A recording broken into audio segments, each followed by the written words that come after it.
And greetings. Happy Friday. Welcome to the Steve Deace Show, live and on demand here on BlazeTV, radio, and podcast. I'm Steve Deace. Aaron McIntyre is here, as is Todd Erzin. Our good friend Shannon Joy, returning New York talk show host. She'll be joining us here momentarily for the Deace Group. Let us know what you think about what we think. Steve@stevedeace.com is the email address. That's DEACE. Like us on Facebook and follow us on Twitter at Steve Deace Show. You can also check us out on those free speech alternatives to those two platforms as well. Like us on MeWe, Gab, look for Steve Deace there. Follow Steve Deace at Steve Deace on Parler.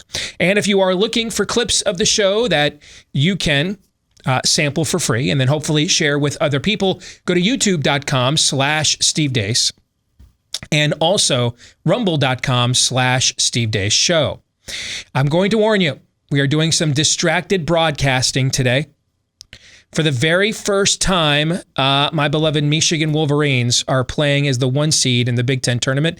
We've never had this conflict before where they were playing while we were live on the air. Right. But that is occurring right now. All right. So if I seem somewhat distracted, it is not because you've noticed I brought an extra device, my iPad, which is running the game live right now in real time while we are doing a live broadcast. Now, I know you guys have marveled at my ability to multitask in the past. I mean, on a given day, I'm sitting here doing the show, tweeting, answering emails, looking stuff up, right? Correct. You guys were here on nighttime shows when I wrote for USA Today, where I'd have a midnight deadline, like on election night, and I would sit here during the show, during commercial breaks, writing a column while we were doing the show because we were on deadline. Yeah, right? It's weird. It is weird. It is weird.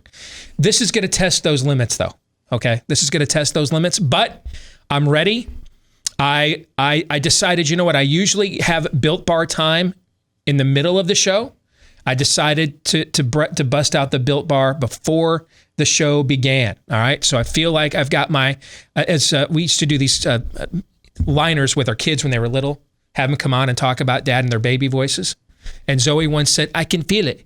I can feel my energy." And it like went viral all over Des Moines. People loved that clip, and she's embarrassed by it today, but I think it's adorable. Well, I can feel my energy because I had my Built Bar before we got started. So I am going to do this show, all the other stuff I do while doing the show, and watch my favorite team at the exact same time, which means these guys are going to probably talk more. All right. But if you want to give Built Bar a shot, over 20 flavors, all of them covered in 100% real chocolate. It's the best protein bar you've ever had. It's the most nutritious candy bar you've ever tried because it has the taste, flavor, texture of a candy bar. 160 calories or less per bar, 3 to 5 grams of carbs, sugar per bar. That's it.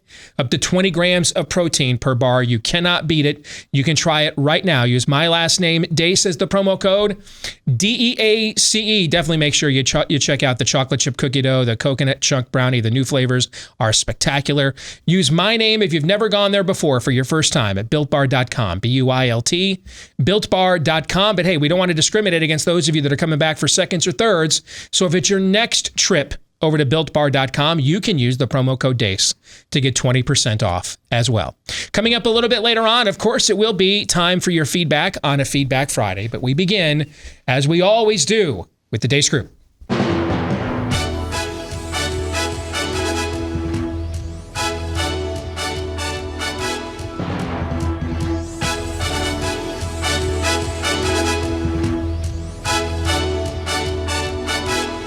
Your weekly look at the week that was, brought to you by our friends at Home Title Lock, who do not want you to experience home title theft this year because it can ruin you financially. Here's how the crime happens. The legal titles to our homes are all kept online, where they can now be hacked. Cyber thieves know this, so when they find your home's title, they forge your signature on what's called a quitclaim deed to make it look like you have sold your home to them, and then they take out loans against your home's equity until it's gone. You often won't even find out about this until the collection calls or worse begin pouring in. And no, your homeowner's insurance, your mortgage lender does not protect you, but Home Title Lock does. And in the unlikely event you still become a victim while a member. Home Title Lock pledges to spend up to $250,000 in legal fees to restore your home's title rightfully to you. You can't beat that deal. So go to HometitleLock.com right now. Protect your most important asset. Register your address to see if you're already a victim and didn't yet know it. And then while you're there, use this code RADIO. Code RADIO for 30 free days of protection at HometitleLock.com. Let us begin with issue 1. Bleep, Lord Nefarious says.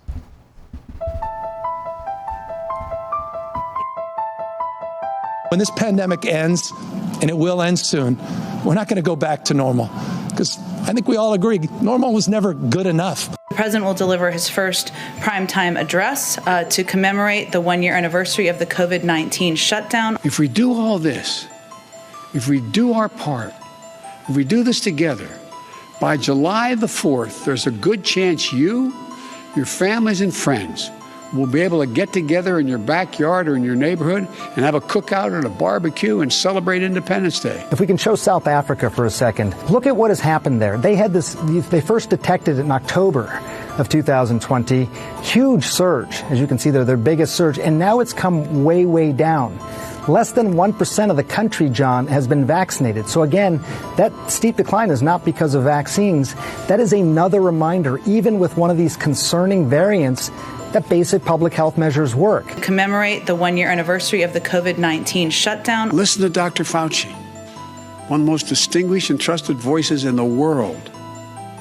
He's assured us the vaccines are safe. Health authorities in Denmark, Norway, and Iceland suspended the use of AstraZeneca's COVID-19 vaccine shots on Thursday, following reports of the formation of blood clots in some people who had received the vaccine. What's the science behind not saying it's safe for people who have been vaccinated, receive 2 doses, to travel? And when you don't have the data and you don't have the actual evidence, then you've got to make a judgment call. I want to thank you both, and I want to thank the former general. I keep calling him general, but the guy who runs that outfit over there. I want to make sure we thank the secretary for all he's done to try to implement what we just talked about, and for recommending these 2 women for promotion. Where we're making good progress designing body armor that fits women properly, tailoring combat uniforms for women, creating maternity flight suits. So we've got new hairstyles and maternity flight suits. Pregnant women are going to fight our wars. It's a mockery. Drama TV. Ladies and gentlemen, that's what I call it. I understand some comments were made yesterday, and I watched the clip that Mr. Carlson produced. Let me offer you my opinion.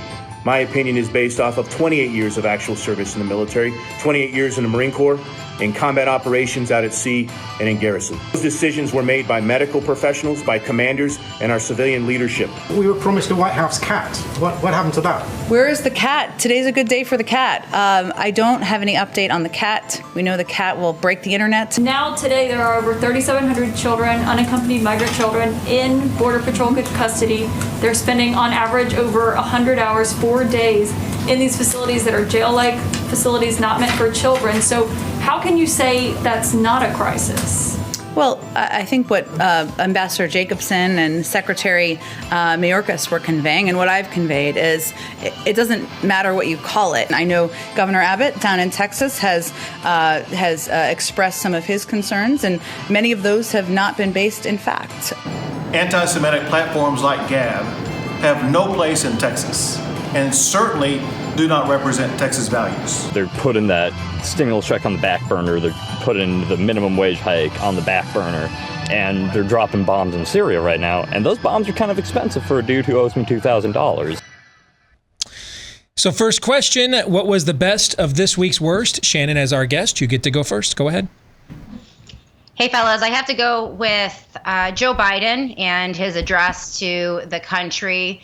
Channeling King Theoden from Lord of the Rings is what I came away with from his presentation, which was really a 30-minute infomercial for Pfizer. It is indeed apparent that all of our federal government, local governments are sponsored by Pfizer.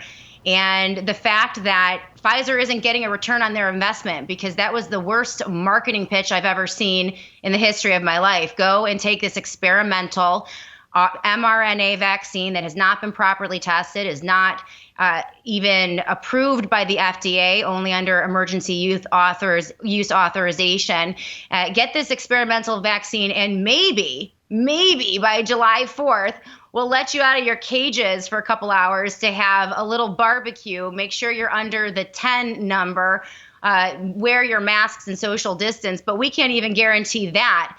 This is why Americans are rejecting the vaccine. I've been watching this nationally. It's truly astounding that 50% of healthcare workers have continued to reject this vaccine. 30% of military personnel have rejected this the vaccine. I've been watching the FEMA mass vaccination sites across the country. A lot of reports that they're empty, they're ghost towns. And this is because Americans are waking up to the scam.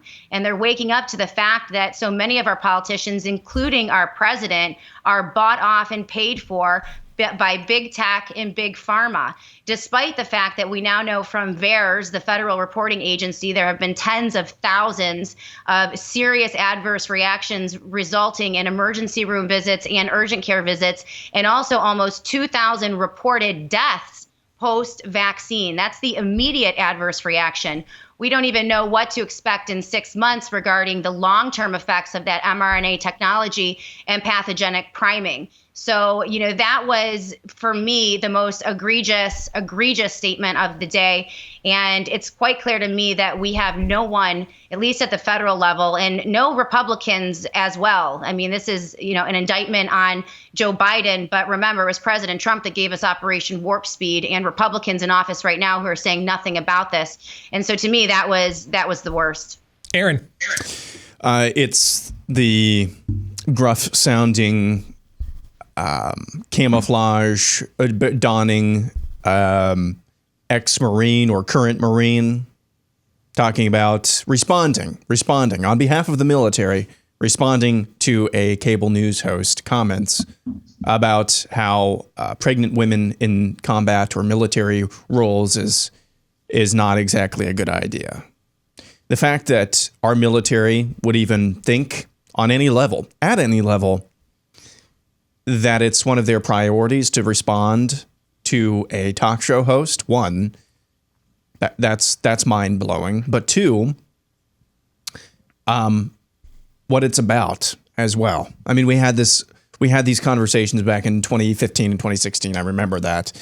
And you couple that with the news from this week hidden inside the Biden executive order on trannies is a provision that allows your taxpayer dollars to go to military service members who think they are who are dudes who think they're ladies, and ladies who think they're dudes, to have surgeries. Guys, the only thing that's standing between anybody calling our debt right now, the national debt right now, is our military. We don't have a gold standard. We have a military standard. You start chipping away at that, and it has been chipped away at a lot already. You don't really have, in terms of an international stage, you don't really have a country worth speaking of. Todd, those first two answers were dynamite, man. So good luck to you. Your turn. Go ahead. Yeah, they both took answers I easily could have and would have given. But listen, I'm gonna go with Greg Abbott. Get the hell out of here. Yeah. Are you kidding me? Nobody even knows what Gab is yet. God bless you, Gab, for it. But idiot. This is how you're spending your time. Texas, for the love of God, we're going to have places to go. All right?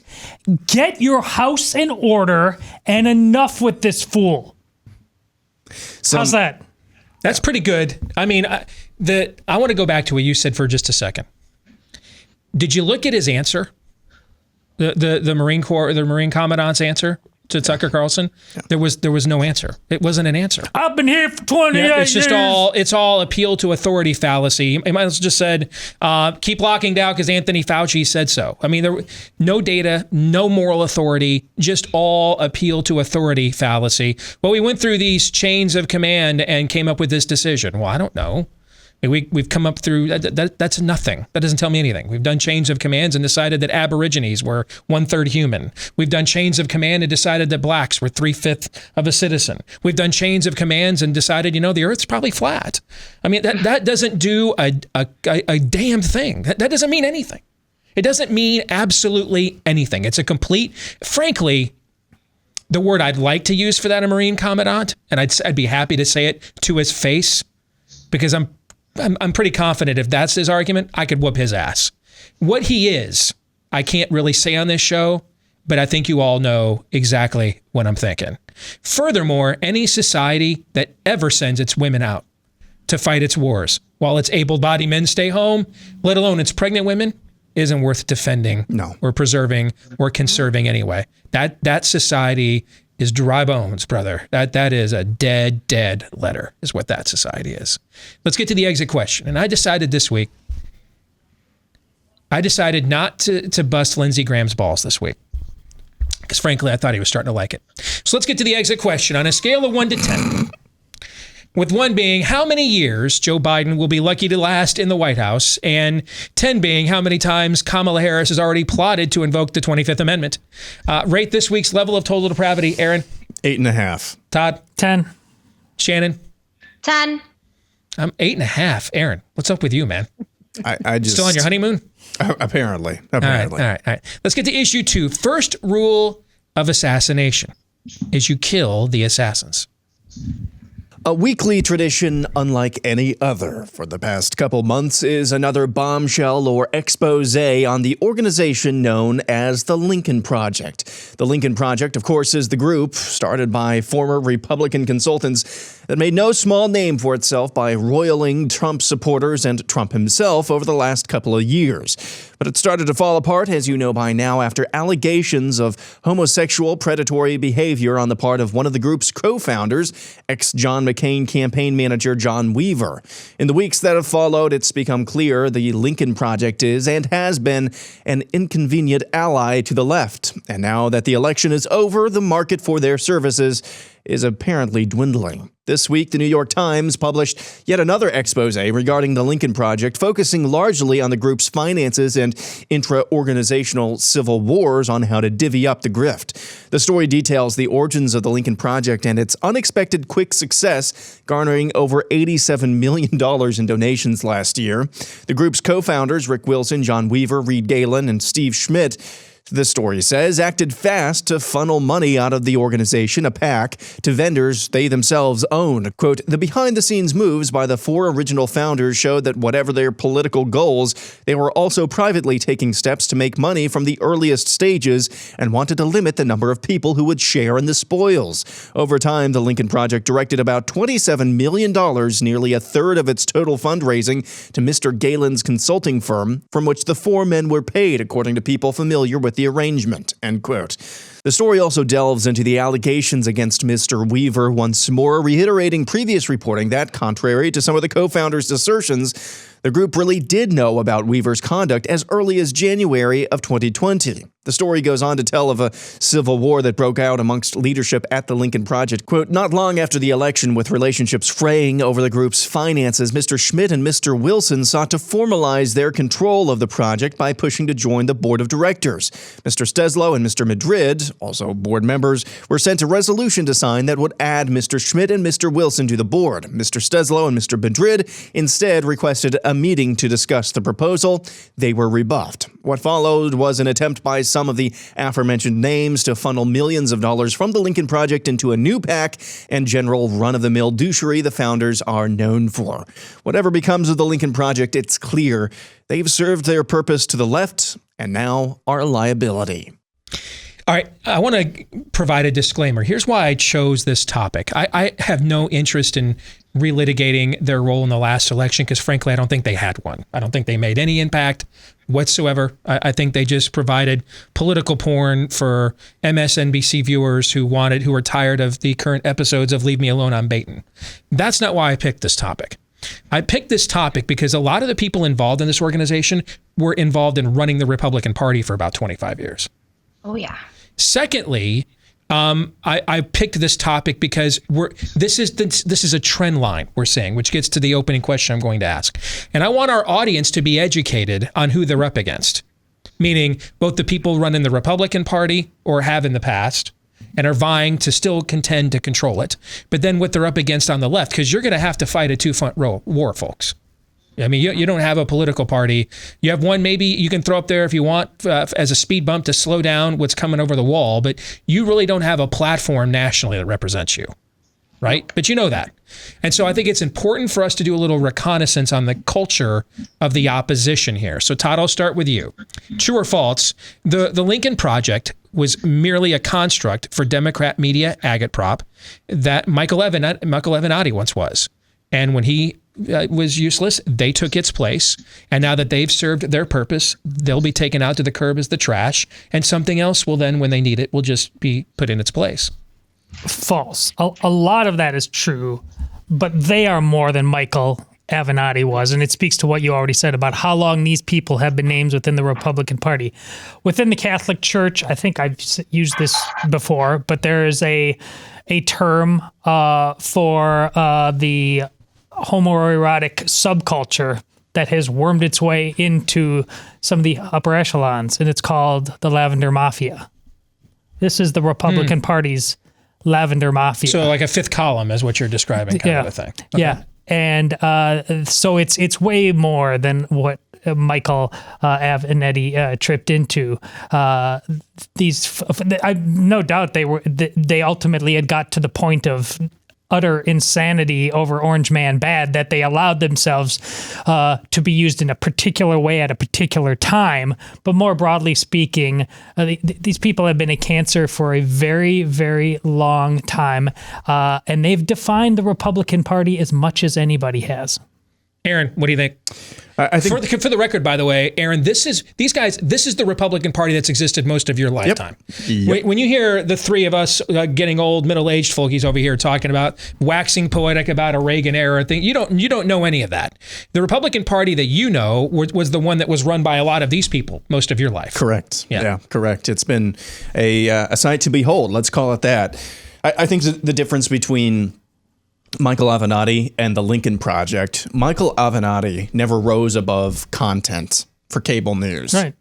The Lincoln Project, though, is a construct, if you will, of a deep sentiment within certain factors, or factions, I should say, actually, large factions of Republican Party leadership, as you just alluded to, Steve.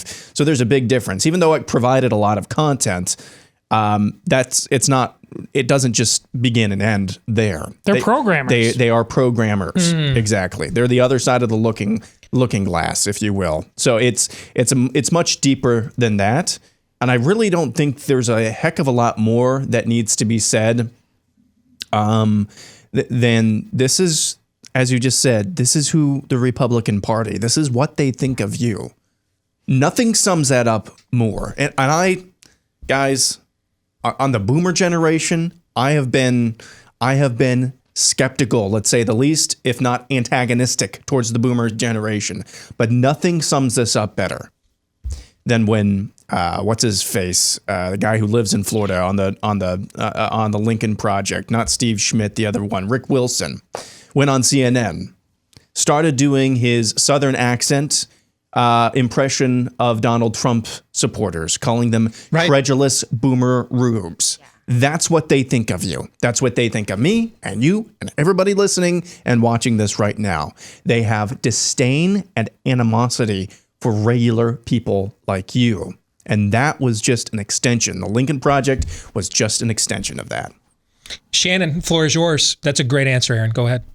Yeah, I agree with both of your sentiment. And I think that the Lincoln Project is a reflection of the Republican Party. It is the Republican Party. When you look at policy, discernible policy outcome, the coming together with Democrats over the past decade, right? It's not just the fact that this organization, the Lincoln Project, in my estimation, really does exemplify the disgusting, decrepit, corrupt underbelly of the GOP, but very well financed, very big players. and they have the influence. It's not the Tea Party or the Conservatives or the Freedom Caucus or any of our organizations that have influence over the Republican Party. It is the Lincoln Party and organizations like that are driving everything. And this is why the Republican Party is falling apart. And so, I never understood this scripture in the Bible about, I read it for years and years and years, never understood it until a couple of years ago, but it was the wineskins. And when you Christ can't pour new wine into old wineskins. Yep. Yeah. And that's the essence. I think they exemplify the essence of the Republican Party and why it needs to be, at least at the national level, completely taken apart. And I also think we should start guilt by association. And I think we should start with people like David French and Bulwark and Charlie Sykes and any of the conservative thinkers or talkers or those big voices that gave aid and comfort to the Lincoln Project when everybody knew. And see, that's the thing. Everyone knows this goes on. That's what's so disgusting about what's happening in Washington, D.C., and specifically what's happening within the Republican Party, is that they all know it. All of them. What you've learned through the Lincoln Project. I mean, the last time I had Charlie Sykes on this show was a few years ago when he wrote a book that was a takedown of the teachers' unions. Now he is a parrot. While they screw at least half of the students in America from getting real instruction, he is a parrot for MSNBC Talking Points, the guy that wrote that book. What you're learning here, folks, and this is a painful lesson, but you must learn this lesson.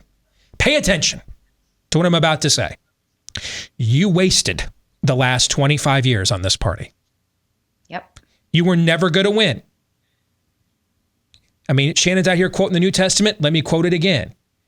Beware the yeast of the Pharisees. A little bit of leaven ruins the whole batch. A little bit of yeast ruins the whole dough.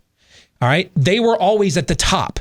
It didn't matter how many of you were in the grassroots anywhere. It didn't matter how many of you sold out of CPAC and how no one ever showed up at their establishment events. It didn't matter. They were in control. How do people like Mitt Romney, John McCain become nominees of this party? Now you know. This has been this idea, and if you didn't vote Republican, you were losing America. These people were a false flag operation. This party has been for the last couple of decades. That's what you've learned.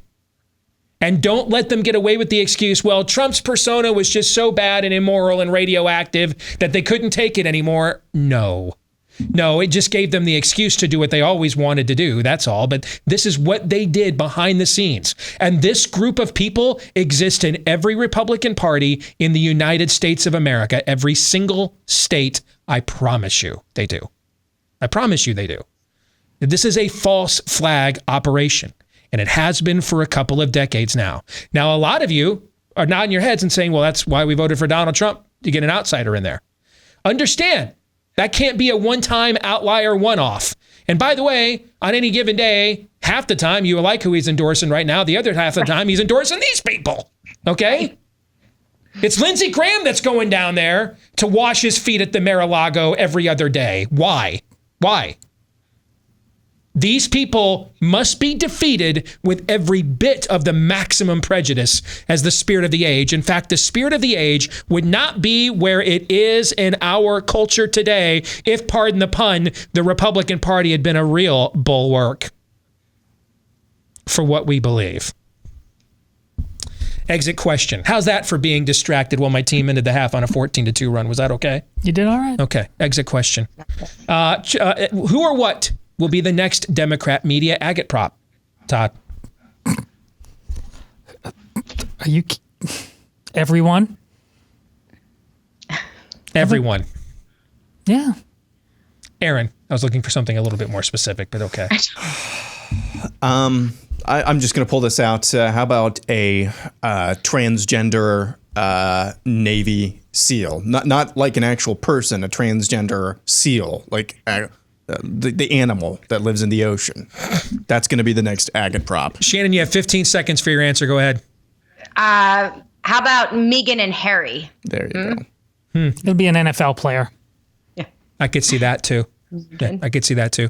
We'll come back. More of your weekly look at the week that was here next. Trying to sell your home in any environment can be challenging. That's why you need a real estate agent who's going to come in, take charge of the situation, yes, but also at the same time understand that they work for you, not you for them. And that's especially important in these unprecedented times. Bing. Thank you.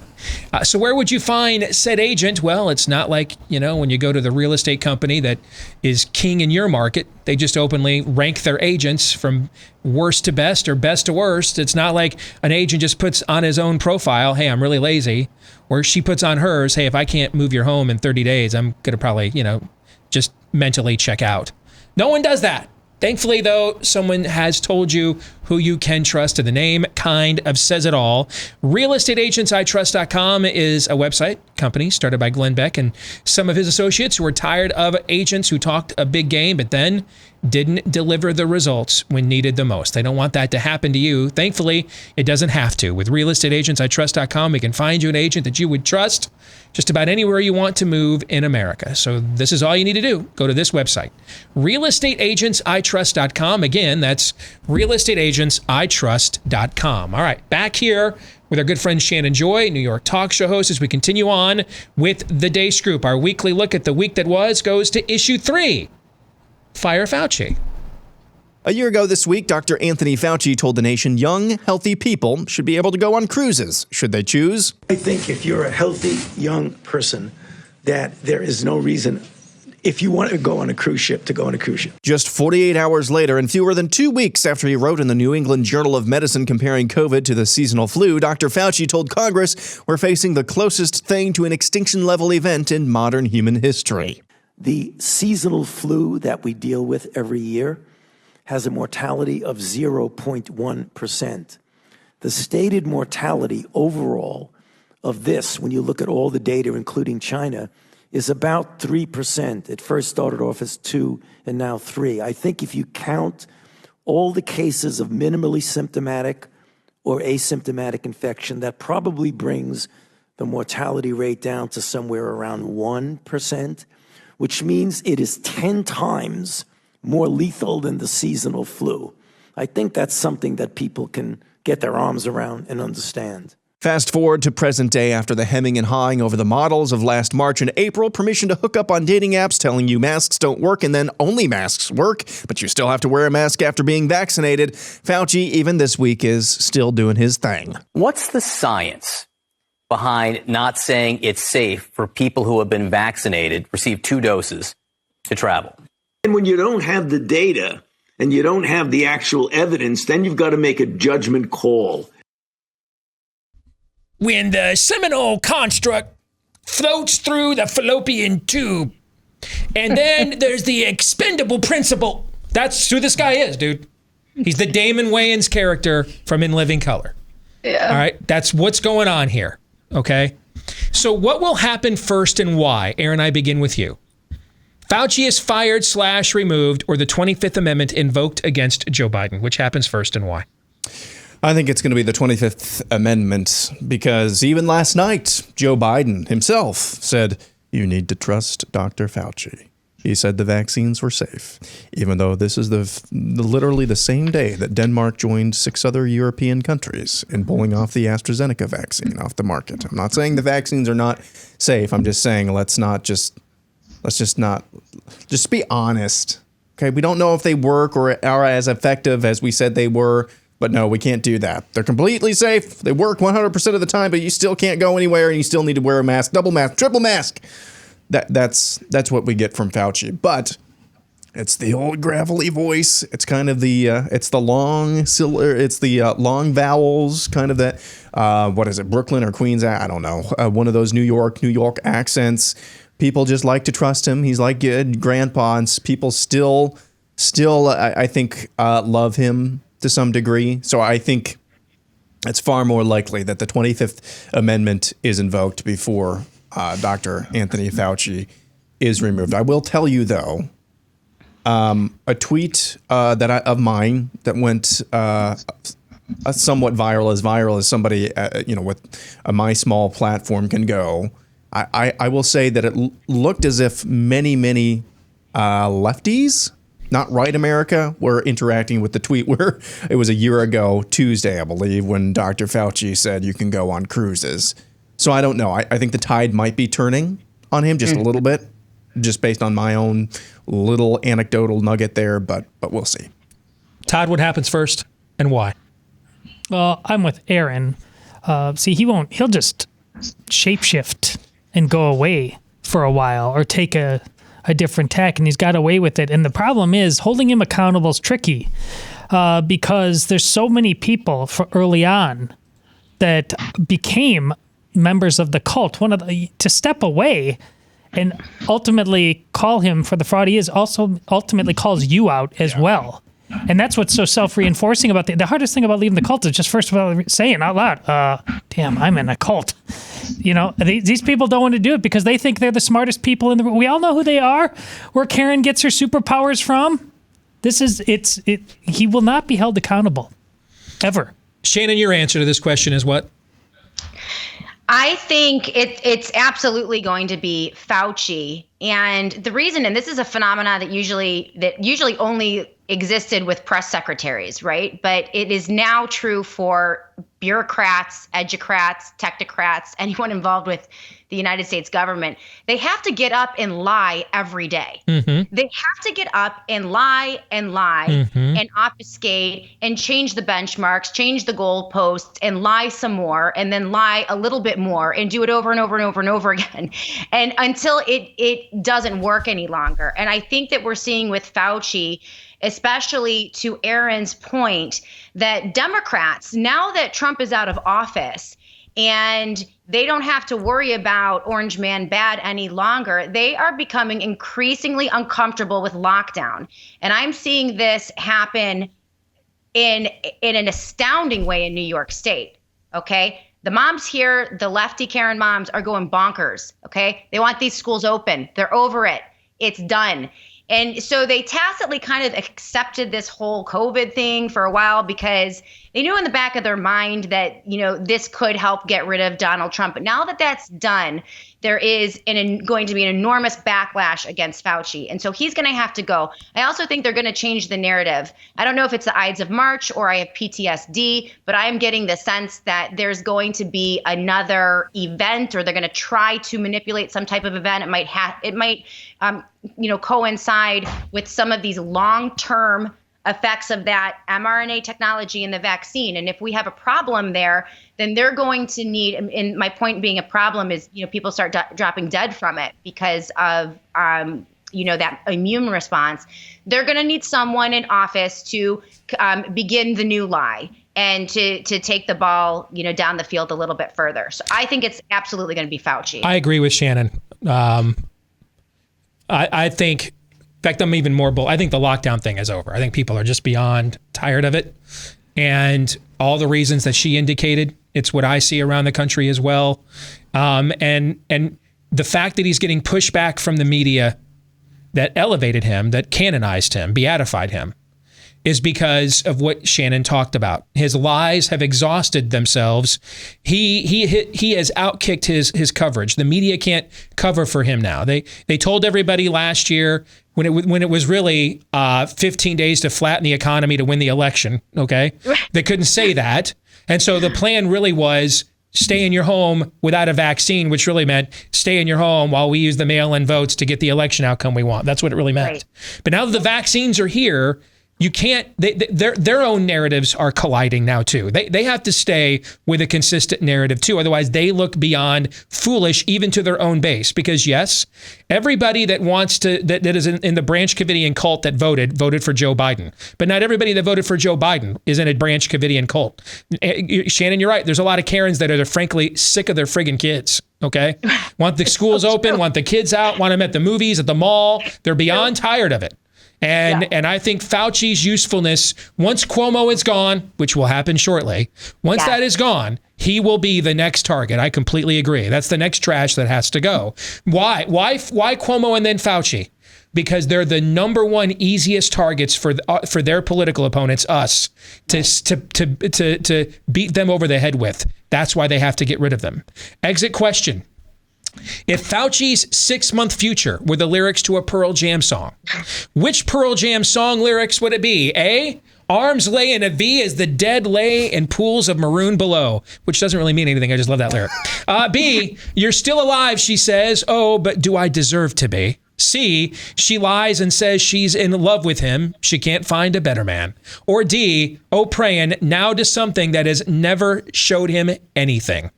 Which do you think it is, Todd? B. You're still alive, she says, but do I deserve to be? Shannon, which one do you think it is? I don't get any of them. I don't even know what. I don't know. I don't get it. I don't. You're Generation X and you don't get the Pearl Jam lyrics? You're fired. I just don't get how they relate. Okay. I don't get it. I will say C. C? Yeah, I think it's D, actually, from Even Flow. I think the people that Shannon describes realize they've been praying to this God and hasn't really shown them anything. Is that your answer? You like that one too, Shannon?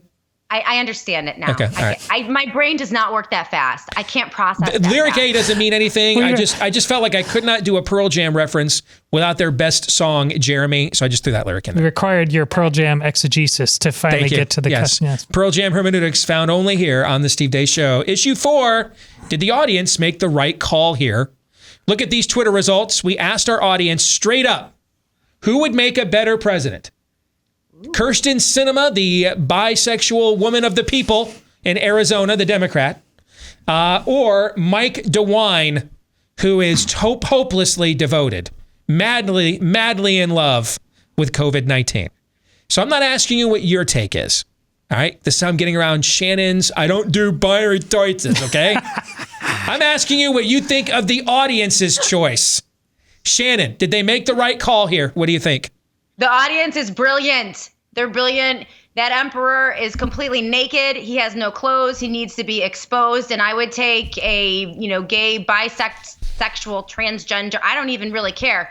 Just as long as you get the fake GOP party out of power and make it hurt a little bit. Todd, 90-10, Kirsten Sinema led this audience over Mike DeWine in Ohio. What do you think? This is why. This is Trumpism.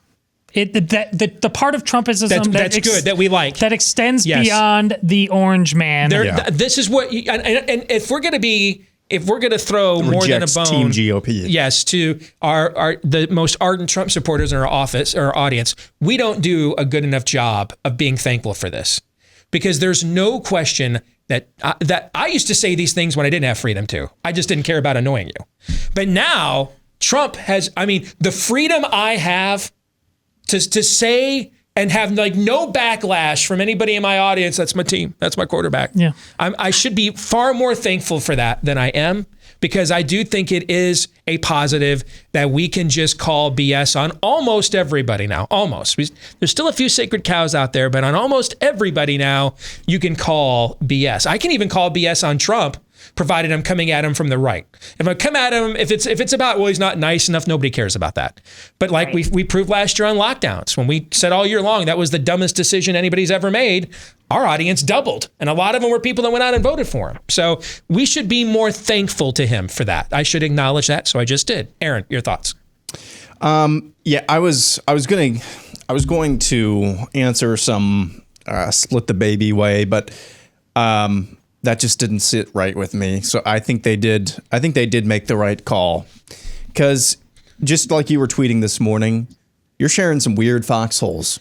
You're sharing I'm in a trench in the culture war with Pierce Morgan and Naomi Wolf right now, guys. You're sharing some foxholes with some strange and I love that about people. me. Yeah. Yes, I'm totally fine with it. Junior. Yeah. Let's get to our predictions. Aaron, go. I'm going to reiterate. Well, I guess I haven't made this prediction yet, so it's not a reiteration. I think Iowa is going to beat Wisconsin for a third time this evening. Sorry, Todd. Sorry. I think you're right. And then tomorrow. You're not sorry. Narrator, he's not sorry. I'm not sorry at all. Also that. Tomorrow is going to be probably one of the better Big Ten basketball tournament games in recent years between Iowa and Illinois. And my real prediction is that game will go into overtime. Illinois is going to win, but overtime. Todd.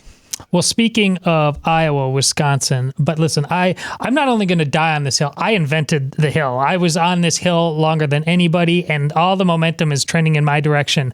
Within the next... You are not dunking on my team more than I do, Todd says. And I love that about you. I think maybe college basketball will be the first one. They're going to get rid of instant replay.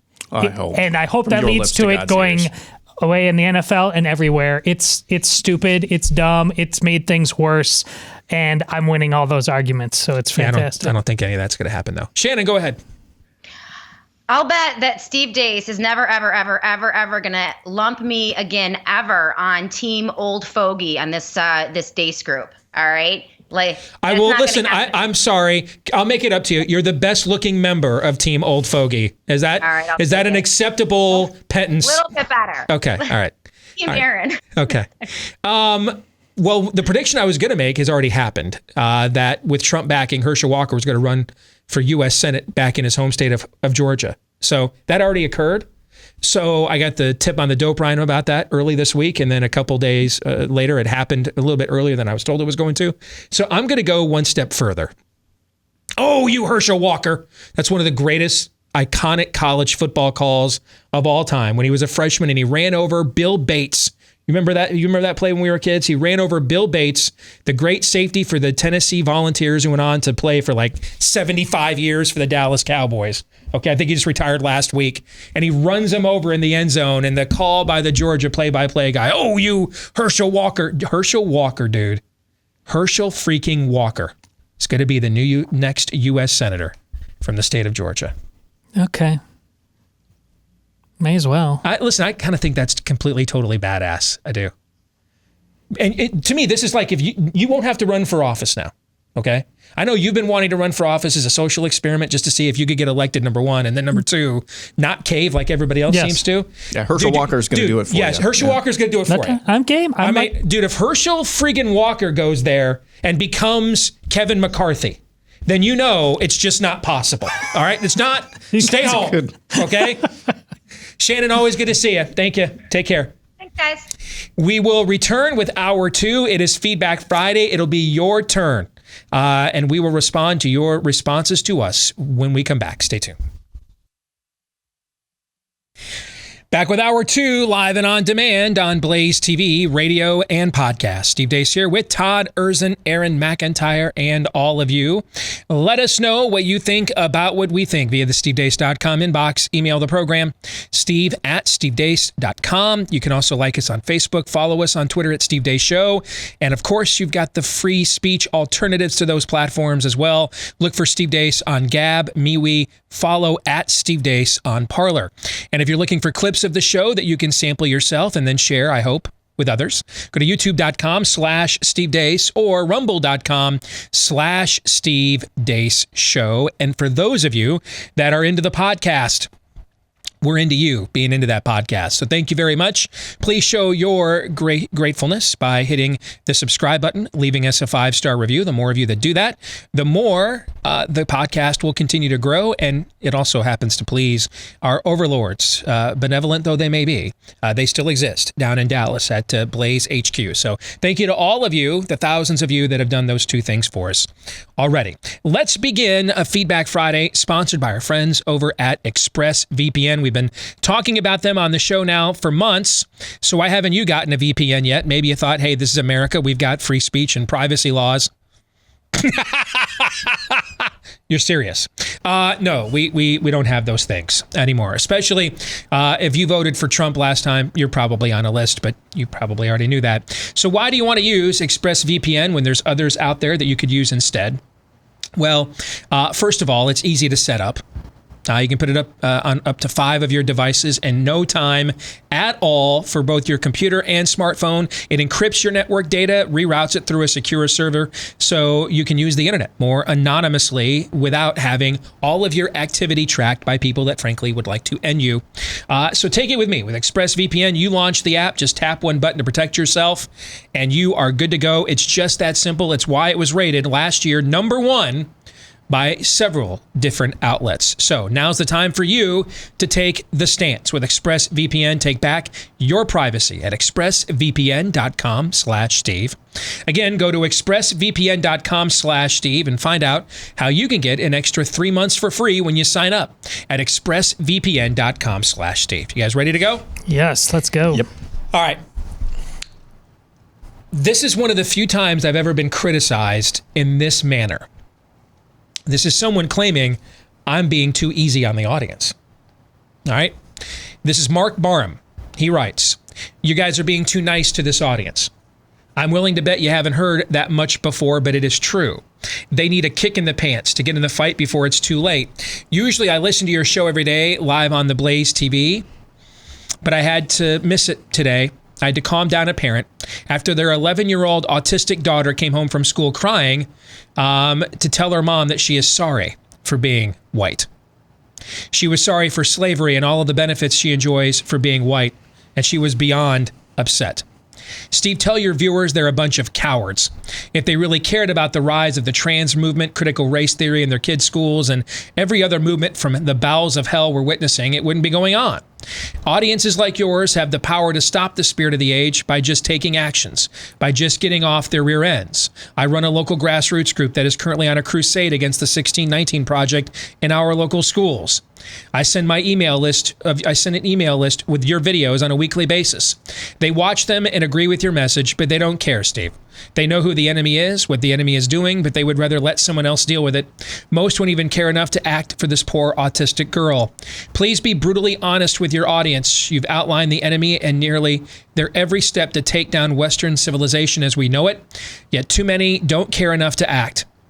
Most of your people, your audiences, are really just waiting for the cavalry to rush in to save the day. Help them realize that they are the cavalry.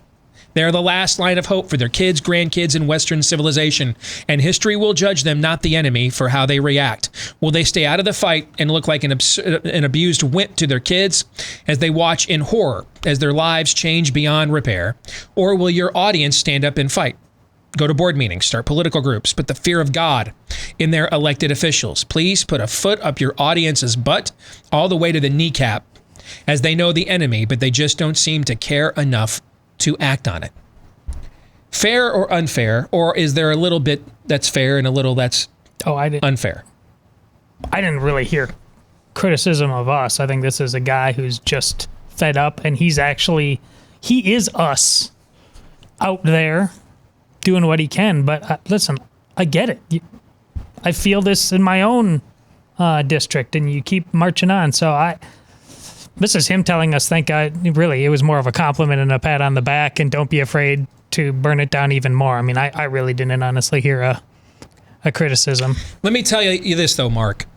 I have been inundated with emails these last few months of people who have taken this year's vision, The Answer Is Us, and the challenge to do something, and are doing it.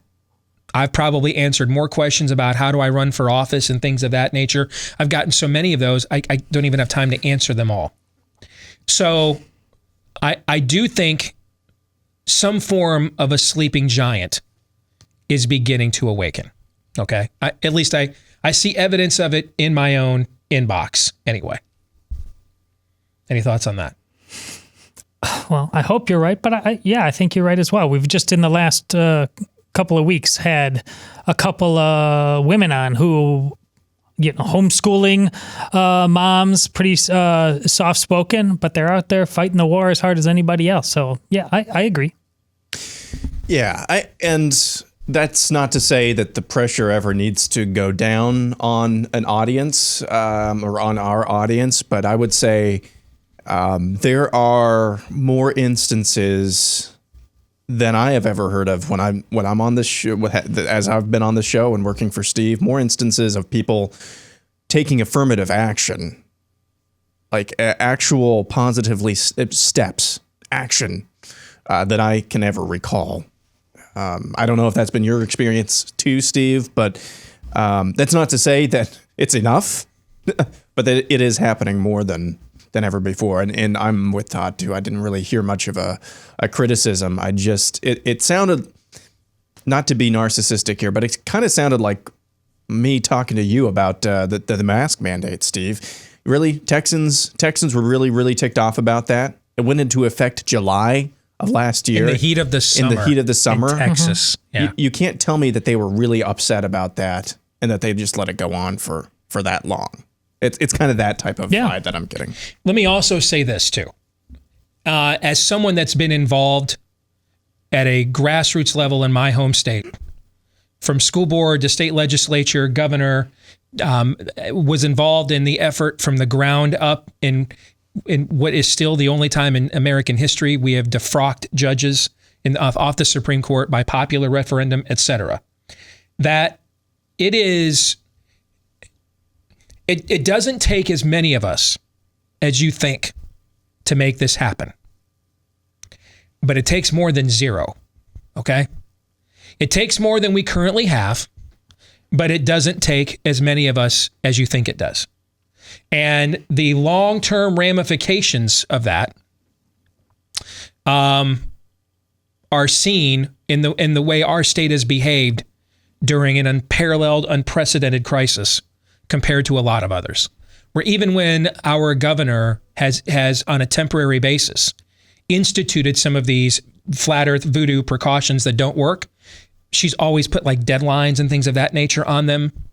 That doesn't mean, by the way, Iowa is absent of any of this stuff. 30 miles up the road here at Iowa State University's campus or county, where Iowa State University is located, we have critical race theory being taught to all the kids in the Ames High School, which is complete and total paganism that is meant to deconstruct your way of life. So I don't want to make it look like Iowa is absent of these issues. But you have watched our state behave in ways that's counter to what a lot of other states that are Mississippi, Texas, Alabama's female governor has a mask fetish, Kay Ivey. You have seen our state has behaved from the beginning. Our state never declared a shutdown. Our state never formally shut down, for example. I think we were only one of 2 or 3 states that refused. Remember all those stories in the New York Times at this time last year? I can't believe states like Iowa haven't shut down. Meanwhile, you can ride the subway in New York City. Yeah. Okay, remember those conversations? Smoldering piles of ash stories. There's a reason why our state has behaved. And let me tell you why. Yeah, I did play some role in this. But it's because I was willing to use the biggest platform in the state of Iowa to advance it. Let me tell you who really does stuff like that and who really helped sustain what we started here. My buddy Bob Vanderplatz, who joins us. But then also, how about those 2 homeschool moms and wives that we had on the show last week? Mm-hmm. There's moms and homeschool moms and wives and just, dads like that almost everywhere in the state of Iowa, except for a couple of counties that are dominated by college campuses that are very socialist or left-leaning. And it didn't take a lot of them, folks. It just took some of them, and they had to be persistent with it. So it doesn't require this massive monolith. We don't need the kinds of crowds that show up at these rallies we do, whether it's the March for Life or these other rallies we do on the mall. Those are impressive shows of support, but it really doesn't take that many. It just takes more than we have right now. And it takes a level of persistence that until recently, frankly, we have not really shown we have. And now we must have it. Oh, just take whatever that number is on the mall. It was a very large number at the mall. If you just take them and spread them back across this country and have them showing up regularly, that's an army that will have to be reckoned with. Yes. You don't need that crowd in every state. Just tell those people to go back to their states now and do this at home. Don't just come to the event and then go back home. And one of the things, and I feel like I'm biting off my nose to spite my face because it's how I pay my bills, okay? But there aren't too many people at our level or above us in our industry that were raising a young family all this time that they were doing this. I am one of those few people. So I have had another consideration other than my career growth chart. Does that mean I don't care about my career growth chart at all? No. Does that mean I don't ever talk about it with you guys? No. But what's the ratio of that compared to how much we talk about the principles we're actually here trying to advance? 1 to 10. Well, yeah. So it does come up. I'm a guy, right? You know, so I've got an ego. I want to be number one. I want to be bigger. I want to make more money. That I'm not denying any of that. But it's not the number one driving impulse, because I'm at a stage in life right now where I'm raising a family. My oldest is just now about to move out. I've got 2 other teenagers. What kind of life am I going to leave behind for them? What kind of culture are we going to hand over to them? And that's why I've always been fixated more on the activist side of things. A lot of you, I think, and God bless you for it, think my platform is bigger than it is. It's bigger, it's growing, but I don't have a Rush Limbaugh, Mark Levin type of, Sean Hannity type of platform that if I just gave out the name of my book, we sell 15,000 copies that day, or if I just sound a shofar, everyone shows up. I don't have that. And frankly, what we need are those that have the largest platforms in our audience to be more involved in mobilizing them for activism rather than just informing them and or entertaining them. Those things are important, but the trade-off of having this very lucrative industry known as conservative media is that sometimes we forget that we're an industry born out of a movement, and instead we're trying to be a movement born out of an industry, and it should be the other way around. Does that make sense? Of course. Okay. All right, let's go next to Tanner, who writes, I'm 18 years old and live in Denver, Colorado. I'm a huge fan of your show. Love what you guys do. You act as an inspiration to us. Given that race is far less significant than gender, for example, a white man and a black man have far more in common than a white man and a white woman, why are celebrities constantly getting canceled for taking on certain characteristics of minority cultures, while those who take on characteristics of the opposing gender get celebrated? I would like to point out that I find the cancellation and celebration of both stupid and unnecessary. P.S. I'm obsessed with Built Bars now, so thank you for introducing me. Tanner, how old did he say he was? 18. Tanner, you are committing at a very young age, my friend. You are committing a cardinal sin in America today. But it is a sin, my friend, that I would urge you to go on committing. Because it is not against the one true God, but it is against the God of this world, small g, the spirit of the age, and its cult. And that, my brother, is the sin of critical thinking. You go on and you keep doing that all the way to the end. And then may your house in your generation increase. Because the number two, truth would be number one. Truth is the number one casualty in our culture today. The second is critical thinking. A lot of people don't want to have to critically think. And then a lot of people oppose you being able to critically think. It dawned on me yesterday, and I put this tweet out there, and it was one that you inspired, Aaron, and it's gone a bit viral since I put it out there. The last year has taught us how many Americans really don't want to be Americans anymore. They don't want to be Americans anymore. And as you pointed out on the program yesterday, Aaron, that all along you thought the lockdowns would not last as long as they did. Correct. Because it was getting in the way of our twin idols of entertainment, leisure, and decadence, Correct. Right? Folks, when a culture prefers to be contained, even over its idol of being entertained, that's death of the West now, okay? Like, you can have a certain level of decadence in a culture, and it can be uncomfortable for those who are righteous, but that can also be a culture that is advancing on some front on the world stage because its decadence is an outpouring or a manifestation of the strength of its will. It's just being channeled improperly. You know what I'm trying to say? Yeah. Okay. But when a culture says, I don't even want harems anymore. I don't even want one wife. I'll just stay home with some lotion and watch porn on the internet by myself in a basement. You know what I'm trying to say? Mm-hmm. That now is where a culture has not just embraced licentiousness. It's given up. It's lost a will to advance itself like on any level whatsoever.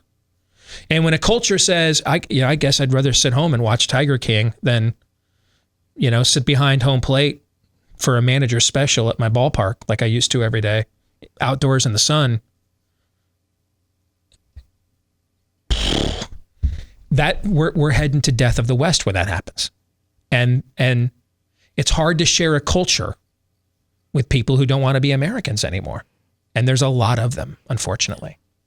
Yeah, it's not just a forfeit of life anymore. You've actually forfeited living. Yes. In Dante's, that's a great way of putting it. In Dante's Inferno, when you get to that final circle of hell, if memory serves, the devil is there encased in ice. Mm-hmm. And that's you've just painted a hell on earth. Mm-hmm.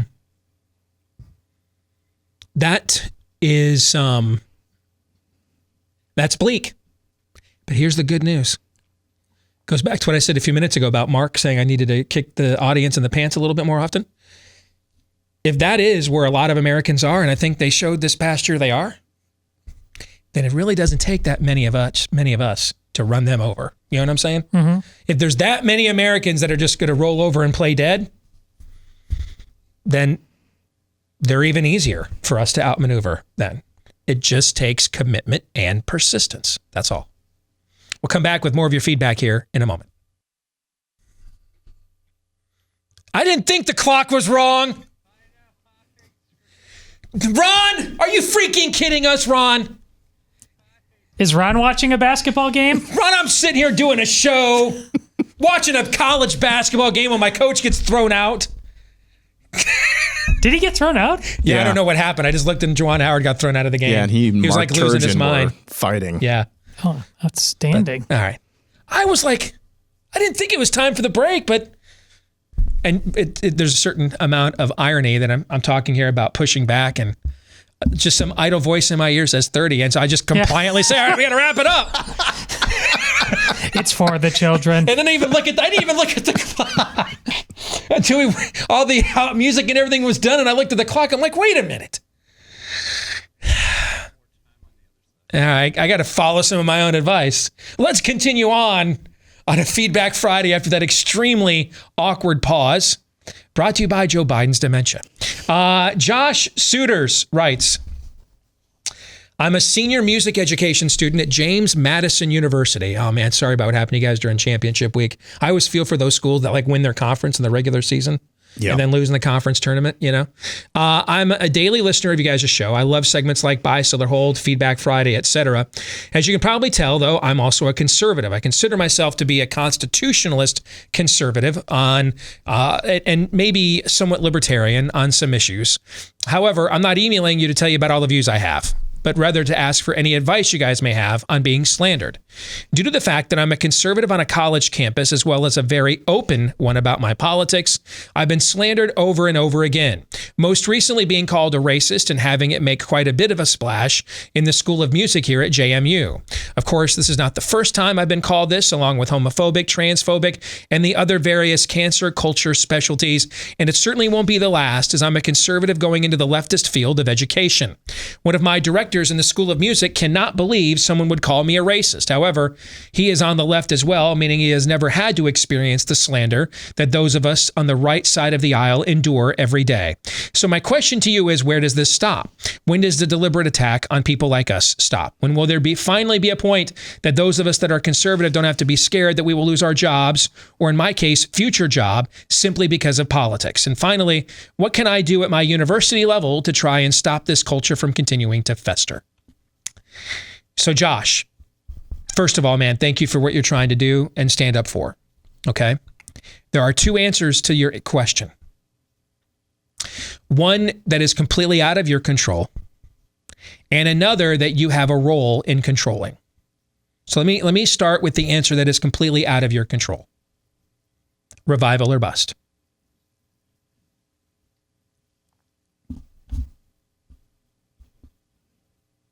We haven't said that in a while, but that's still the default setting of this program. Revival or bust. This thing will not stand. It's not standing now. You're watching it collapse.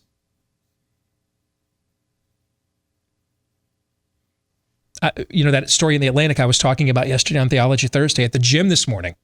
CBS News had the author of that piece on, lamenting how they were disturbed about how the country's coming apart with political polarization as politics becomes the new religion. And I'm watching this on the elliptical at the gym this morning, and I'm thinking to myself, this is what you guys said you wanted. People like me warned you. For 20 years or so, we were able to have a nice, tidy little culture war in America within the white lines. It didn't spill out over to our sporting events, our kids' Little League games. All right, we had a nice, tidy little culture war going on within the white lines. We had elections. We had our favorite cable news channels for our particular narrative to get advanced. And then when the day was over, we all sat and went down to the stadium and watched our favorite team and cheered for them together. We pulled that thing off for a couple of decades. But you folks on the left at places like CBS News and The Atlantic, that wasn't good enough for you. You wanted secularization. So you wanted to remove God, who's the one thing standing between any culture and sectarian, tribalistic disintegration. Every culture that turns its back on God turns towards idolatry, which ultimately leads to sectarian, tribalistic, warring sides. Disintegration as they all debate whose idol is more worthy of the idolatry. This is what you said you wanted. You're getting it. Why are you upset? We secularized all the mainstream arguments, and we took any role God or his word has in determining our way of life completely out of the public square. And now you don't like the consequence. Then you guys, we warned you, hey, especially if you're going to do that, and just make religion completely a private affair, definitely don't make politics a zero-sum game then. Meaning that you can't go anywhere where it doesn't become a divisive issue. We literally cannot live together unless we agree on everything politically. We warned you. How many times did we warn you? Don't do that. You will not like where that goes. And now I'm watching this morning as they lament where it goes, which is what we warned them about all along. So the first answer to your question, Josh, is revival or bust. The second one is, though, and you can't control that. You can pray for it, hope for it, but ultimately that is a jurisdiction above you and I. So that brings us to the one you have a role in controlling. Keep doing what you're doing, Josh. Refuse to accept it. First of all, treat people well. Love your neighbor as yourself. Treat people well. Go out of your way to be kind, compassionate, and considerate in every setting where it's not a direct confrontation between your belief system and theirs. But aside from that, in the other places, treat folks well.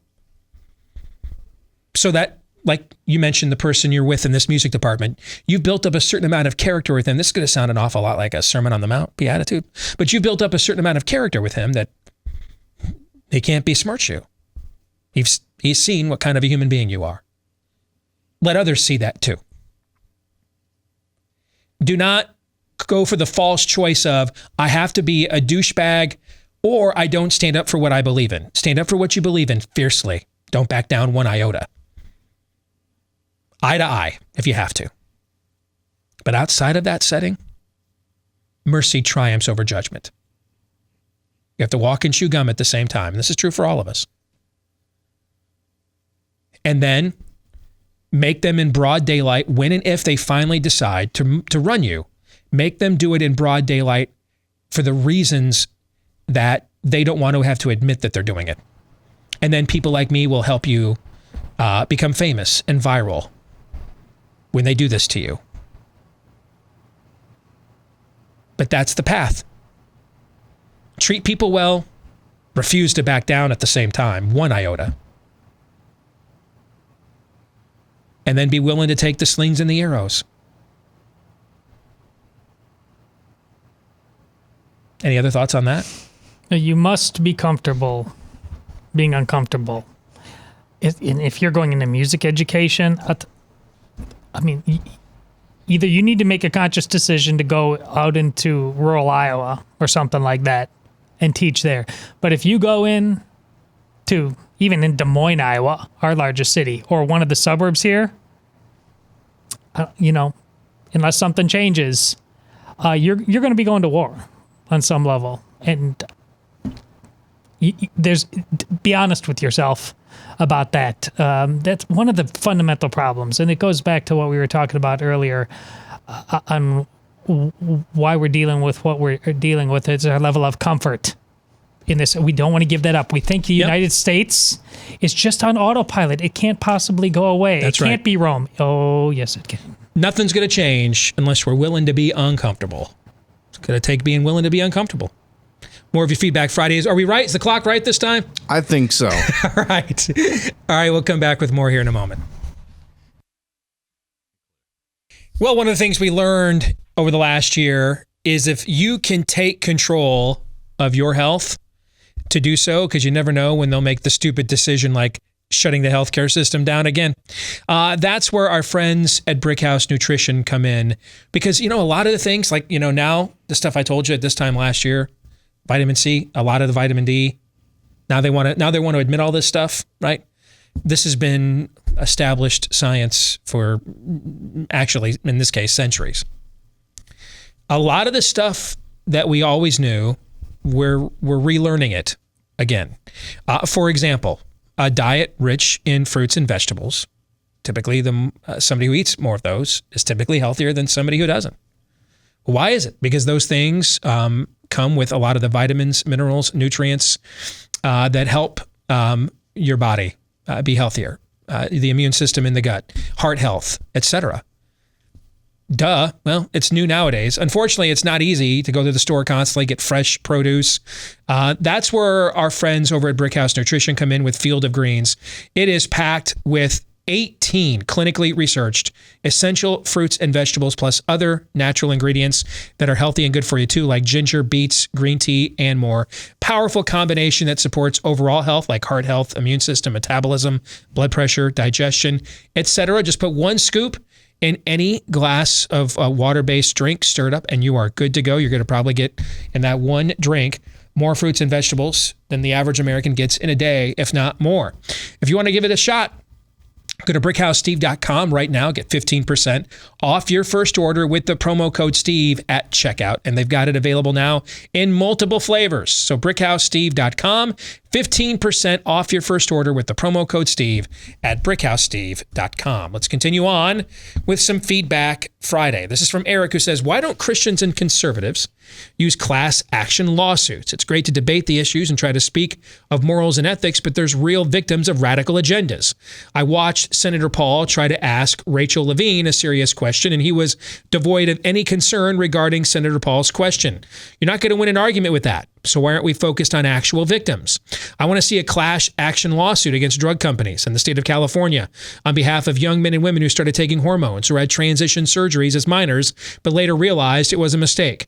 If, as we've heard from guests on your show, there are a large number of people who realize as they got older that they had made a mistake, then I'm literally praying for a team of good lawyers to make the case that these people are victims of doctors, drug companies, and the state. Eric, that is an excellent question, which is why I included it on here. Something that Daniel Horowitz and I have talked about privately is we cannot believe there have not been class action lawsuits and stuff against the masks. I mean, against the lockdowns. We've honestly been flabbergasted at it. So maybe there's an attorney who's not completely sold out to the spirit of the age listening in this audience who could answer this question, but it's a good one. The best answer I could give you is what you've heard me say before. We're not a nation of laws, and we never have been. We're a nation of political will, and we always will be.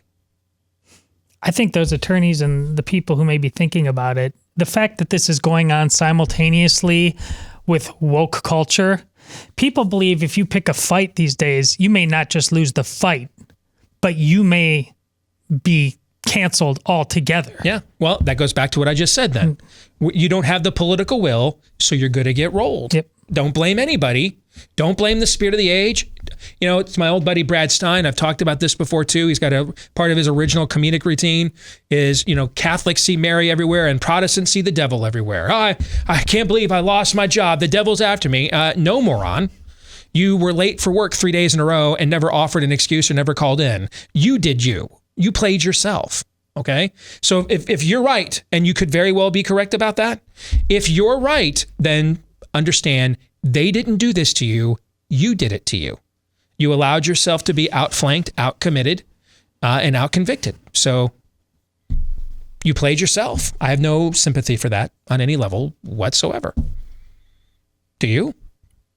No, but I think I think there's just this level of paranoia now that is crippling people more than ever. Yeah, it's not an excuse ultimately, but I think that's a way of connecting the dots. Elliot Want writes, I've been listening to your show regularly since 2019, but it was your COVID reporting that has truly been a blessing to me. I'm a questioning person by nature, and having someone else who asked the same questions and had the time and motivation to find the answers has been a huge benefit. Thank you. My in-laws' house is only 15 minutes away from ours, but both my father-in-law in his 70s and my mother-in-law, who has MS but cancer in remission, had enough health concerns that we were very concerned about them getting severe health complications from COVID, which is wise to be that concerned. Early on, we did all the shopping for them, leaving it in their garage or on the front porch, but this was driving my mother-in-law crazy. They were used to us and our kids, we have 3 under 8, being over there 4 to 5 times a week, and phone calls or seeing each other through the window just wasn't cutting it.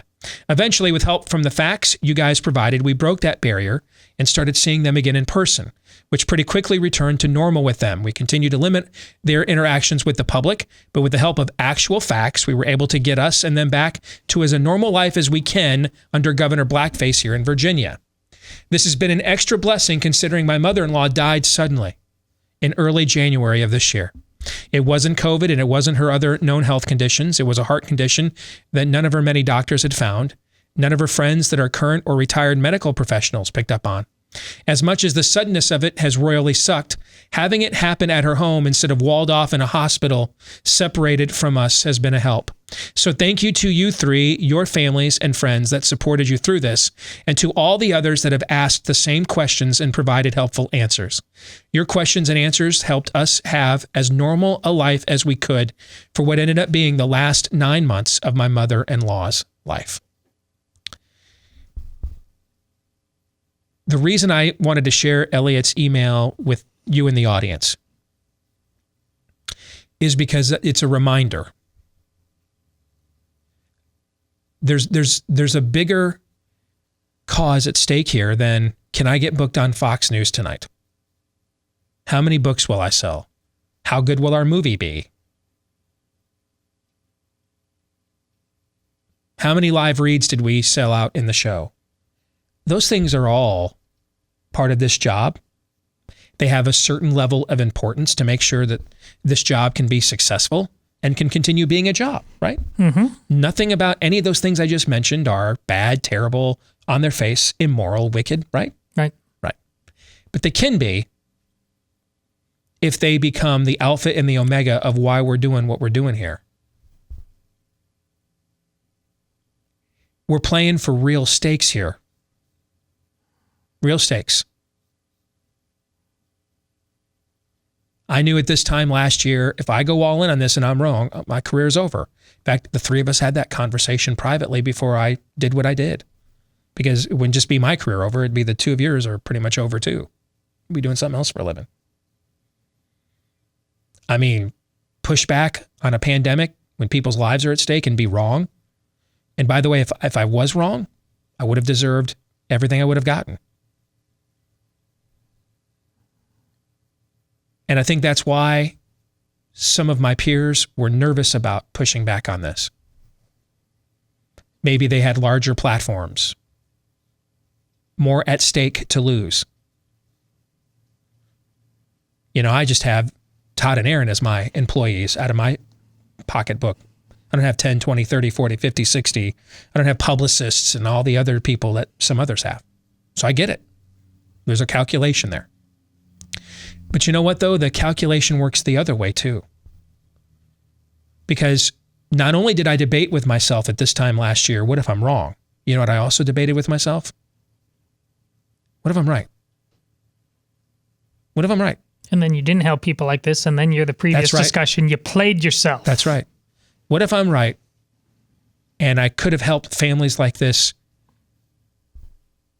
have meaning and joy in the time they had remaining? But I didn't do it because I was afraid I wouldn't be supported, or I'd get banned or shunned. You know, I just signed a movie deal for a book. I got a lot on the line right here. I've got 3 teenagers in my home. I got to pay for it, right? Those are all legitimate concerns, right? Mm-hmm. And we shouldn't be reckless in not considering those things. Those responsibilities help make us responsible, to make sure we're not just recklessly throwing stuff out there. So it was right to consider all of those things. But I do fear that too often people in my position, or above my position, above my station, but in a similar position, maybe is a better way of putting it. People in my position, or people who are in my position but above my current station, too much is calculated based off of, what if we're wrong? What if this doesn't work? What if we lose? I'm not saying don't consider that at all. It is wise to consider that. But I also think it's wise to consider, what if you're not? What if you're right? What if you win?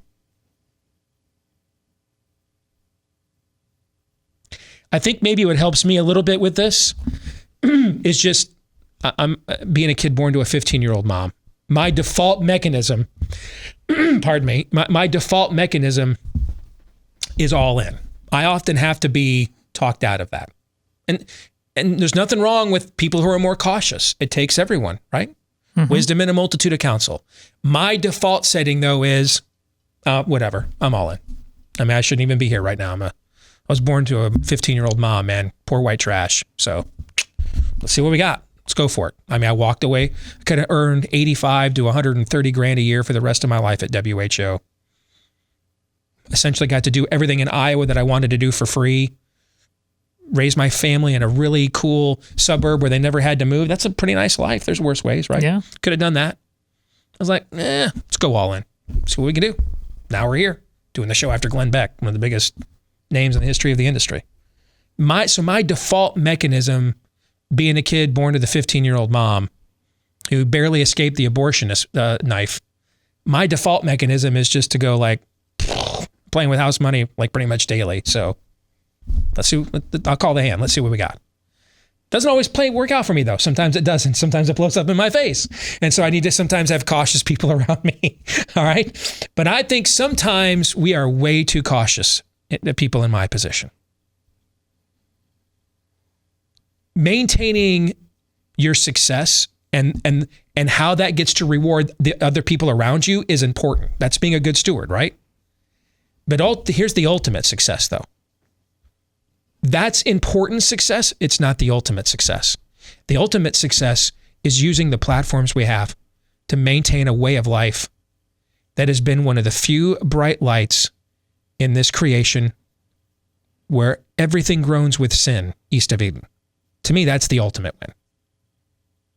Thank you for your note, Elliot. It's a reminder and it's an encouragement to us that what we're doing makes a difference, but it's a reminder to us to keep doing it the way that we're doing it for the reasons we're doing it.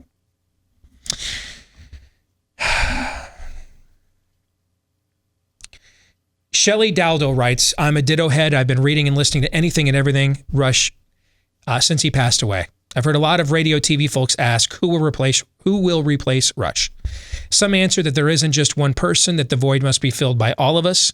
And I don't disagree that we all need to step up, but I can't help but feel the answer might be you guys' show. Todd and Aaron are strong forces in their own right. The three of you together are a mighty trinity.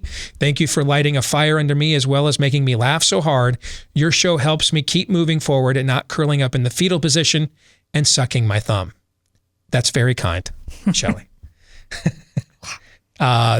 There won't be anybody like him. First of all, our industry wouldn't even allow it anyway, number one, just because a lot of the networks that are carrying people like Rush, or were carrying people like Rush, hate the program, don't believe in it, and only carry it because it was grandfathered in when they took it over and it was making so much money they couldn't justify getting rid of it. So that's the sad reality of where we are. But the fact you think we could even, be the shoe on the statue is quite an honor.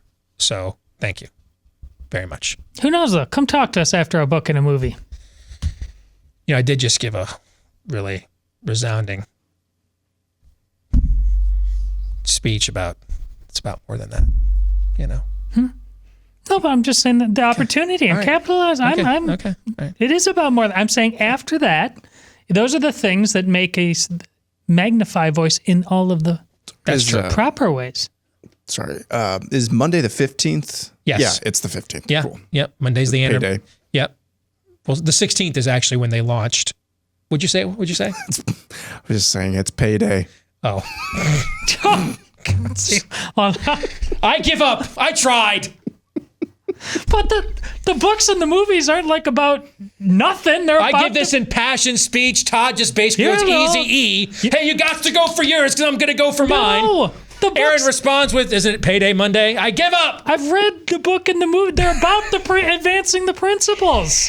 I think you're a little worried about Joanne, and you just need to take a step back. It's all going to be good. You know what I need to tell you about is Rough Greens. I've been talking about Rough Greens for quite a while now. It's a powder that you sprinkle over your dog's food. Why not just go right to a commercial endorsement while we're at it? See? Yes. But with the simple act of putting that powder on your dog's food, you're probably giving your pet the nutrition they're lacking, because chances are that store-bought food they love was dead as a doornail when it left the factory. Vitamins, minerals, nutrients, prebiotics, omega oils, antioxidants stripped out of there so it would stay fresh longer for mass production consumption. Same thing happens to the people food we eat. That's why we use so many supplements these days. And now there's a supplement for your pet. Maybe you're thinking, I don't know, am I sure my pet's going to like it?